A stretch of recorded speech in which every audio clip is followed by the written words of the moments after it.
Ano ang ikinahihiya mo? Magandang araw po, kape at pandasal na po tayo. Ito po si Cardinal Chito Tagle.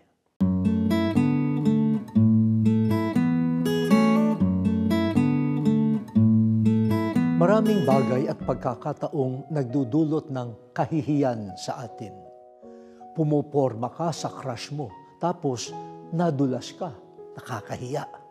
Nawarak ang pantalon mo habang sumasakay ka ng jeep, nakakahiya. Panis na ang pansit na nirigalo mo sa fiesta, nakakahiya. Naging drug addict ang kababata mo. Ikahihiya mo ba siya? Tinaguri ang korap na opisyal ang kamag-anak mo. Ikahihiya mo ba siya? May mga taong iniiwasan dahil nakakahiyang maiugnay sa kanila. Natural lang ang ganitong reaksyon. Tingnan naman natin si Jesus.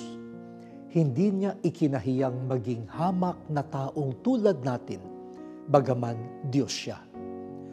Naranasan niya ang tukso, gutom, pag-alipusta, pagtataksil, maling paratang, at pangungulila.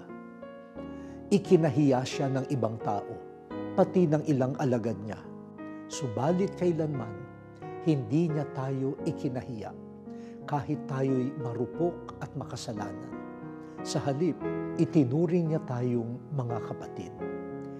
Hindi niya tayo itinakwil, bagkus iniligtas niya tayo. Tularan natin ang pag-ibig ng Diyos na ipinakita ni Jesus. Magbigay tayo ng pag-asa sa mga taong tinatalikuran. O Diyos, salamat dahil sa halip na kami iyong ikahiya, inangkin mo kaming iyong mga anak. Salamat sa pag-asa. Amen.